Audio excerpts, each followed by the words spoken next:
Hello and welcome to the Ending Body Burnout Show. We are your hosts, Chris and Philly, co-founders of a multi-award-winning functional medicine practice, serving busy people with energy, mood, and gut issues. While busyness, addictive doing, people-pleasing, and perfectionism might be the norm, it's not normal, and it's a major contributor to health issues. Our goal with this show is to give you a holistic root cause approach to healing your body so that you don't have to continue doctor or diet hopping or popping a gazillion supplements hoping something might stick. So get ready to heal your body, get your spark back, deeply connect with yourself, and step into the life of your dreams. Let's dive in.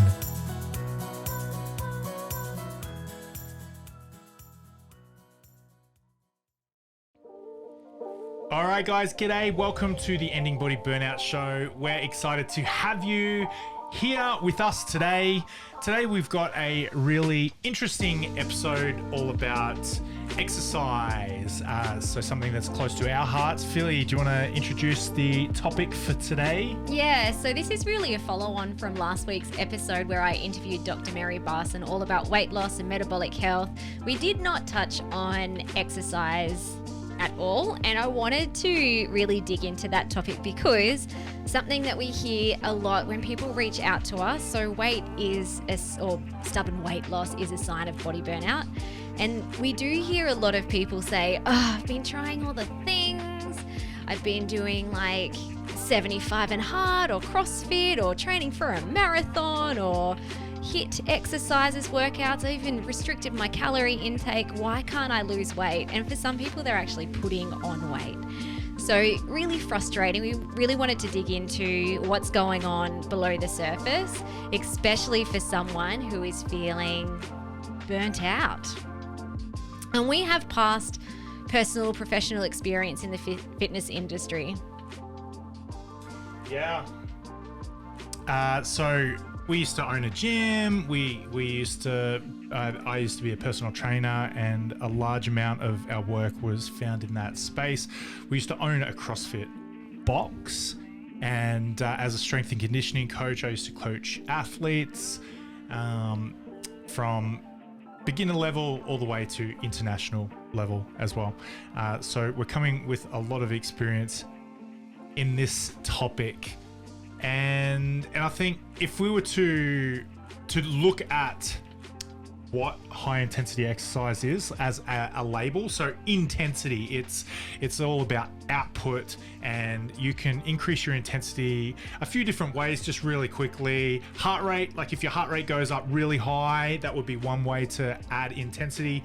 You could add intensity by terms of exercise difficulty. You can increase your intensity in a workout by repetitions, doing lots and lots and lots of repetitions. You can add lots of weights, or a combination of all or any of those. And some people thrive on high intensity exercise. What we've found is when you are burned out, you won't. Yeah, and that's where we got a bit frustrated too with being in the fitness industry, that we had the best of intentions, but there were a bunch of people that got worse when they were trying to flog their bodies with exercise. So we really wanted to dig into what's actually happening below the surface. If you enter into this type of exercise when you're in a state of body burnout, what's happening from a body systems point of view, and why do you struggle to actually lose weight when you're in this state? And also too, we will get into it in a little bit later, but understanding the messages from your body. So you might start something like CrossFit or 75 and hard, or you're training for a marathon. You feel really great. You're getting great results, but maybe months later, you feel like your body's actually kind of falling apart, or your energy levels. And so we wanted to touch on that too, so that you can mindfully use exercise as a really healthy part of being healthy, and also to heal your body. We saw a lot of this in the fitness industry. A mentor of mine said it once, that the fitness industry largely is a breeding ground for body dysmorphia and eating disorders. And once we saw that, once we heard that, RAS was dialed in, and it was endemic. There's lots and lots and lots of that going on, and we're not okay with that. We wanted to put a stop to that. So here we are. Okay, so from a body systems point of view, what's actually happening when you're trying really hard to get healthy and lose weight, but things just aren't changing for you? So you've probably heard us rattle on about the adrenals and adrenal fatigue. So the adrenals are your stress, well, they secrete your stress hormones, and exercise actually puts more stress on your body. Now, nothing's bad until it is. Exercise is a great and healthy stressor if your body can handle the intensity in which you're putting your body through.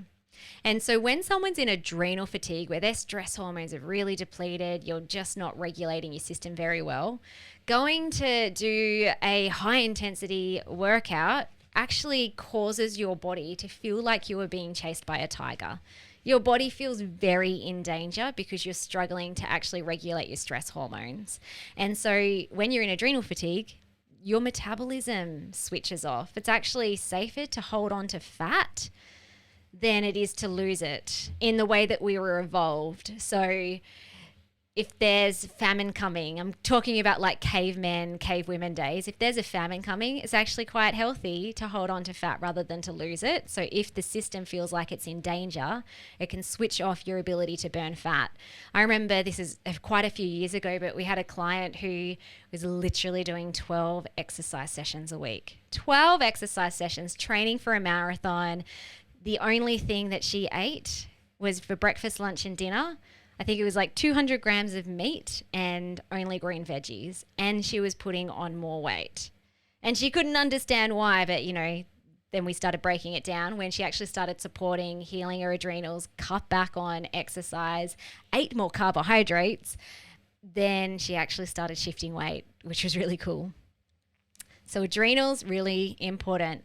Your sex hormones can also impact your weight and metabolism. And they can also become depleted when you're doing too much with your body at a high intensity level in terms of exercise.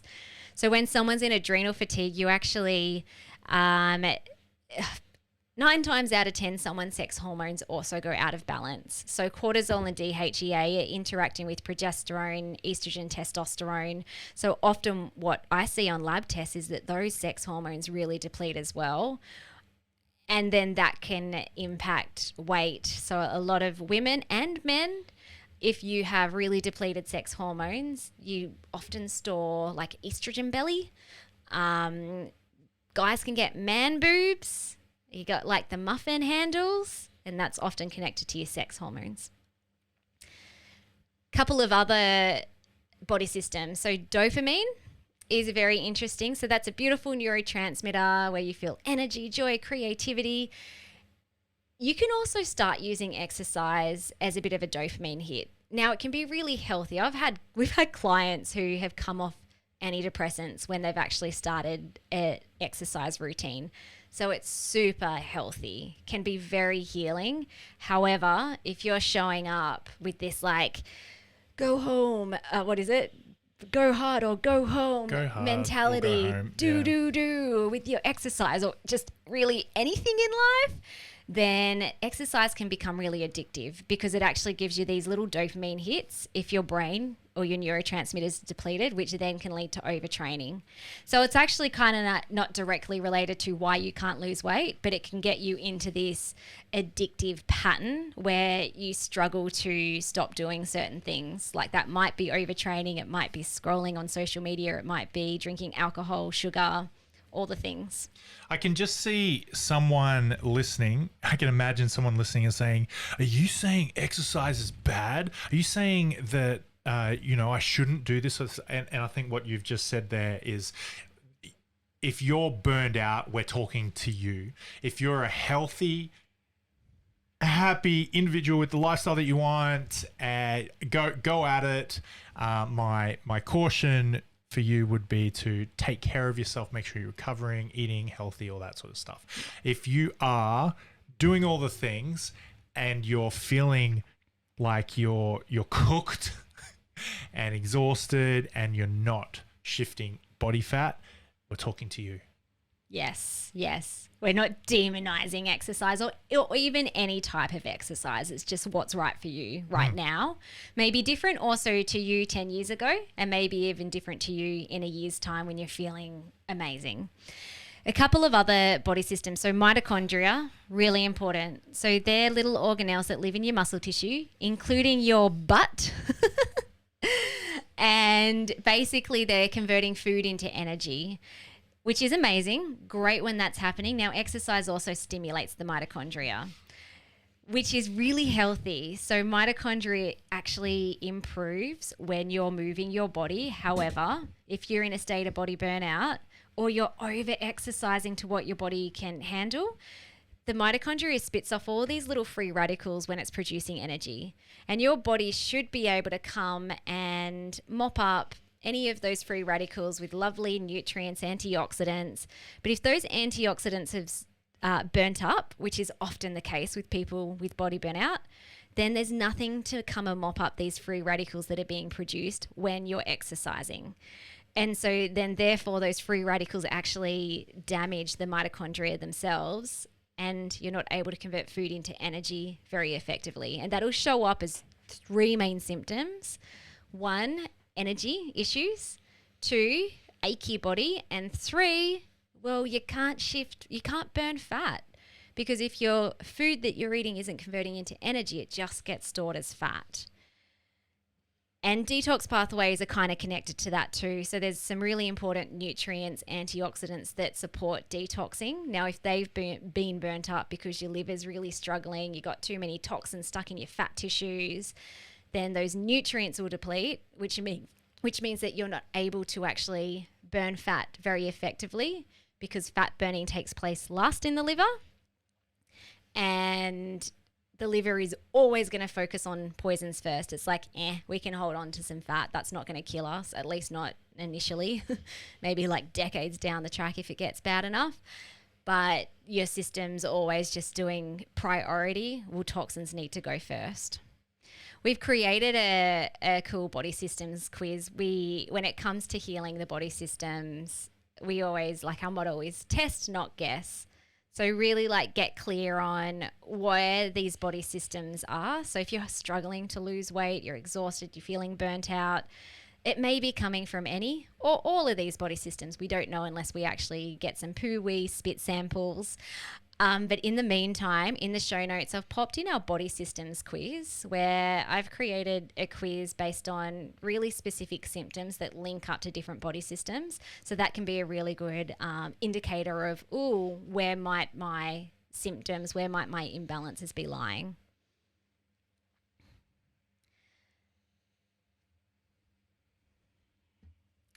Okay, so signs your body is burned out when it comes to exercise. So these are some big signs, especially if maybe you have been exercising and you've been doing pretty good for a while, but all of a sudden you've kind of hit a bit of a roadblock, or you're thinking of starting an exercise protocol, or you have started, but you're like, every time I turn up to the gym or go for that run, I'm getting these symptoms. Is this a sign that I should pull back or not? Do you want to go over some of those signs? Yeah, so we talked about this: not shifting weight, not recovering, aches, pains, niggles, injuries, performance starts to decline. I think that's a really big one. In strength and conditioning, we talk about when an athlete just is getting worse on the field or on the court, and training, you can't, and they're not training the suckiness, the performance out. So that's something to look at. Immune system, like getting sick. There's so many times, more than I have fingers and toes to count, where somebody has been preparing for a competition or an event, or they've been training for something. This is for athletes. It could be for house mums and dads. It could be for weekend warriors. It doesn't matter. I've seen this across the board in preparation and peaking for a competition. Immune system just goes so low in burned out individuals, and they start to get sick. I've seen countless times where somebody's had to pull out because they've got the flu, or food poisoning or something like that. Also, too, everyone's capacity is different, especially if you're in burnout. So sometimes it might be a walk around the block that you're like, oh, that just wipes me out. Or yeah, I actually like feel like I'm coming down with a sore throat. Other ones too. So exercise should perk you up. It should make you feel like happy and excited and light and energized. If you're noticing that you're feeling cranky, irritable, low mood, apathy after exercise, I remember that was me. Actually, I had like pretty much all of these signs showing up back when I was trying to exercise the way that I used to before I experienced body burnout. And that was a big one. I'm like, I am so angry. I'm dragon mom after exercise. Isn't this supposed to help me? Some people can feel really tired. I mean, look, if you're doing a pretty intense workout, you probably will feel tired afterwards. But if you need to have a nap afterwards, or it's kind of like floored you for the rest of the day, or you're feeling tired for days after, that is a big sign that your body is burnt out and your current exercise regime is just too much for what your body can handle at the moment. I've heard a lot of people in the fitness industry, strength conditioning world, talk about you're not over exercising, you're under recovering. And I think about that for a few reasons. The first thing that I like to point out is, well, yeah, that might be the case, but at what point can you draw the line in the sand and just say, hey, you know what, I shouldn't have to recover this much just to be healthy and happy. You know, maybe you are under recovering for the amount of exercise that you're doing. So just have a look, like maybe don't exercise so much and then you won't have to recover so much. Like, why do you feel the need to absolutely just pummel yourself with that much exercise? One other real sneaky sign that not many people know about is histamine intolerance. So that's histamine is where your body's releasing histamines, your immune system. It's a big immune system kind of response. And so if you're feeling kind of like itchy eyes, itchy skin, like your muscles are burning, like you're like, oh, I'm having like a hot flush, quite hot beyond the usual sweatiness. If you're noticing that you're getting heartburn, food allergy type markers, hay fever gets worse post-exercise, then you've probably got a histamine issue, and exercise actually releases histamine. Again, if you're healthy, balanced, your body just clears any excess histamine. But if your body is in a state of body burnout, that histamine load gets too high and it can make you feel worse when or during or after exercise. Yep. There's going to be also some deeper unconscious reasons why your body is resisting letting go of the weight, and also some deeper unconscious reasons why you feel the desire and intention to push yourself, punish yourself, flog yourself, smash it, you know, that sort of language. Are we going to explore some of those things? Yeah. Well, we always like seeing patterns. It's like, oh, you feel like you have to smash it with your exercise so you can shift the weight or get stronger or whatever it is. Is that pattern of like force, intensity, push, overdoing, showing up anywhere else in your life? And 9.9 times out of 10, it often is. Like, it's like, yeah, actually, if I'm being honest, that is a pattern of how I live my life. So when it comes to work or business, I'm go, I'm do, I'm push, I'm force, got to make the money, got to get the results, got to please people.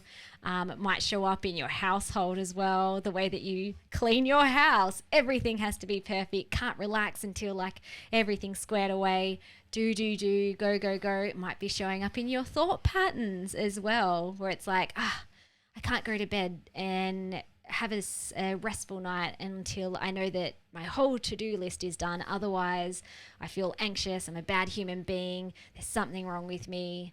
Da-da-da-da-da. So we always think about symptoms, and like stubborn weight loss or gain could be is a symptom. And so really, what's it trying to communicate to you? What's it trying to communicate to you? You might feel like you're doing the things that should shift it, but if it's staying there stubbornly, it wants you to know something, and it will remain until you start actually listening to yourself and really understanding the deeper reasons as to why you're showing up with body burnout symptoms in the first place. I love the line of questioning, like trying to just get to the top, getting to the not to the root of it, just to the top of it, seeing what the highest positive intention of something is. And a lot of times I can get there quick by saying, "Oh, why don't you just stop doing that?"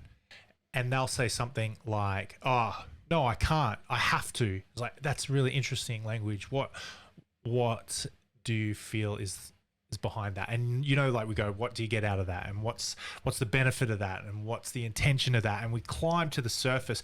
Feel free to pause this right now if this sounds like you, and just reflect on what is the reason you do what you do. Like, what do you get out of that? And what's the benefit of that? And what's the purpose of that? And after a while, you start looping around and you come back to, like, you just keep saying the same thing. That's probably the top. What is that? What does that look like for you? What's the purpose? What's the reason you do these things? I think that's really important to get to know that highest positive intention, because that's really what you're after. The exercise is a strategy to help you get that. So if you can think, well, what's a more resourceful way of me getting what I actually really want? You can have better conversations with yourself. And usually the highest positive intention, when you really chunk it up to the highest level, it always lands on something around love and joy and calm and peace and fulfillment. And so when you can understand that, then it's like, oh, well, is this actually helping me to get there? Like, I know there's a part of me that thinks that that's what's going to get me there. If I work out really hard and I lose the weight, then I'm going to feel free and joyful and calm.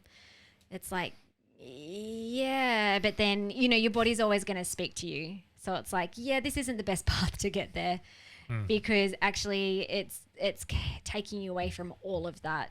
You're exhausted, you're in pain, you're chaotic, you're forcing things. And so we have a saying, every behavior has a belief underneath. So that thing that's really holding you back often comes to deeper unconscious core beliefs that you have about yourself as a human. And so you can even ask questions too, like, why do I want to lose weight? What's wrong? What's wrong with me as I am right now? Or what am I actually trying to hide from by keeping weight on me, even though I don't like it? And so it's always going to come back to a deeper unconscious core belief around, I'm unlovable, I'm defective, I'm broken, I'm unworthy, I'm undeserving. And sometimes too, there's like trauma beneath that as well. So if you have had experiences where it actually wasn't safe to be attractive because I got attention that was unsafe, that hurt me, that harmed me, then your unconscious state is like, all right, well, how can we protect from that ever happening again? Well, we're going to keep on the weight for good for a while until it's actually safe to be attractive, and you give yourself permission to be attractive. So if you're listening to this and, maybe you might even be feeling a bit triggered where it's just like, yeah, but if I stop exercising, I'm just going to put on even more weight, or the results that I've got so far is just going to all unravel.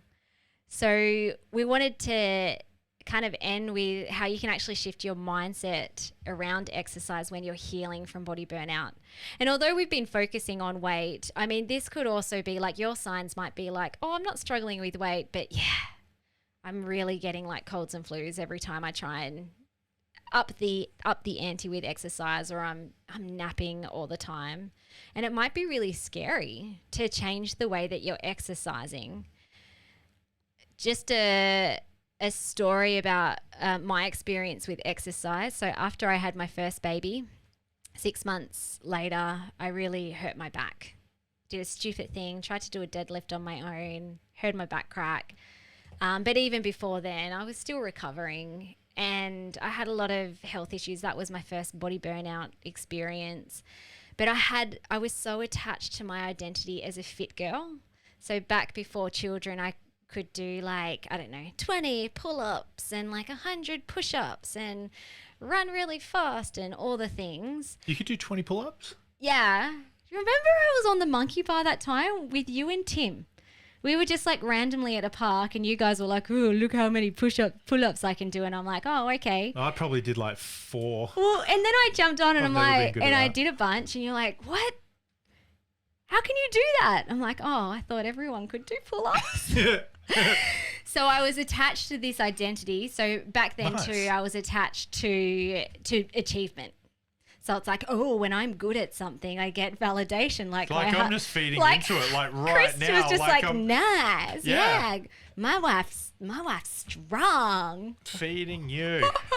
And so nom, nom, nom. Eat some of that external validation. And so my deeper unconscious belief was that I was weak and incapable. So of course my performance with my body was kind of trying to hide that away. Hide that from myself and from everyone else, because I'm I can do 20 pull-ups. I can do 100 push-ups straight.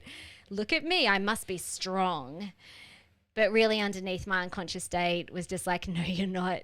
And so it really actually fell apart when I had babies, because then I couldn't do those things. I literally could not do even half a pull-up.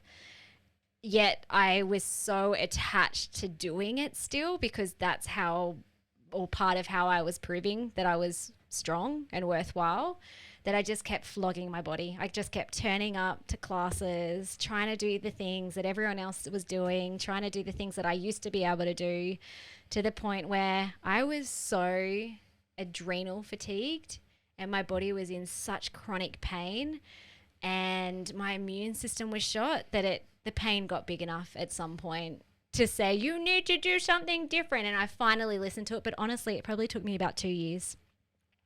And when I actually really changed the way that I was moving my body and really dropped back to very low, gentle healing exercises, not only did I help my body to heal, but in terms of weight, which is what we've kind of been focusing on, I actually lost weight.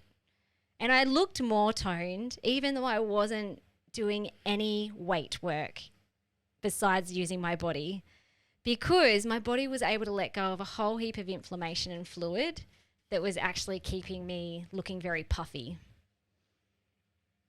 So when you listen to your body, only good things are going to come from that. And learning to trust yourself and trust the process will help you to not only come out of body burnout, but also to literally have the body and the life of your dreams. So best ways to exercise when you're in a state of body burnout. Well, this isn't in our notes, but we talk about in strength and conditioning, we talk about this concept called periodization, where there's always something to do. You're not going to do everything all at once. And so while one thing is kind of coming down, another thing goes up, and you just try and ride the waves so that you can peak. Anyway, this is no different. Now in this state of body burnout, it's time to heal and improve in that area of your life. It's not a time to break records and win races and smash it and hit it hard. It's not that time for you right now. So the period of your life, the season of your life right now is all about healing. So take that mindset. Another tip is to just figure out, well, what can you actually handle? What's your minimum effective dose? What is the absolute barest of minimums that you can handle and recover and be okay? So we've got some preferred types of exercises and routines that we get our clients to do. I think the most important thing is to listen to your body, and a lot of you who are burned out have lost rapport with yourself. You've lost connection to your body, and you're not sure what your body is saying when it feeds you those, or it tells you the things that it's telling you. So learn how to listen to your body, learn how to love your body, test to figure out what is the minimum effective dose, and adopt a mindset of periodization. Now is the season, now is the time for me to heal and improve. And some really just key questions to ask yourself around your exercise regime is just check in with yourself every couple of weeks, maybe even daily to start off with. Have you maintained your health? Has it not gotten worse? If so, then it's like, great, awesome, you're on the right track. Another thing, have you increased in energy consistently for 2 weeks rather than ebbs and flows? So that can often show up as burn crash cycles, where maybe it was even like gardening was a bit too much today. So just looking at, has your energy level stayed stable, or are they still inconsistent? If they are, then you've got to drop back the intensity. And also soreness, so muscle soreness. I mean, it's okay to feel it a little bit, but if you're in a state of body burnout, you don't want to get to the point where you like got full on delayed onset muscle soreness, you're sore for days. You kind of want to like, yeah, I did a bit of a workout, but it's just really subtle. That is a really nice way of just listening to your body when you're healing and using exercise to do that. And one last thing to test, not guess. So getting clear on where your body systems are at is also just like a scientific look into your body to see, yeah, cool, you could handle, some strength training, or like, oh, crikeys, you're in like the later stages of adrenal fatigue. I would definitely only stick with like some leisurely walks, maybe some slow ocean swims, but not anymore at the moment until we start really rebuilding those body systems back up. If you've got any questions, feel free to get in touch with us. This is my area of expertise in terms of strength and conditioning and helping you to integrate exercise into your burnout recovery. Thanks so much, guys, for joining us for this episode. We hope you've got something out of this and learned something. As I just mentioned, if you would like to get in touch with us, shoot us a message, a DM, and we'd love to have a conversation, see if you're somebody that we vibe with and we can actually help you get what you're looking for. Take good care. Have the best day ever. Talk to you soon. Thank you so much for listening. We so appreciate you. If you'd like to give us extra smiles, drop us a review and spread the love by sharing this episode. You can also rate your own state of burnout and the root cause contributors by taking our Ending Body Burnout Assessment on our website. And if you're interested in learning about our group or one-on-one Ending Body Burnout programs, shoot us a DM via Instagram or Facebook. Have the best day ever.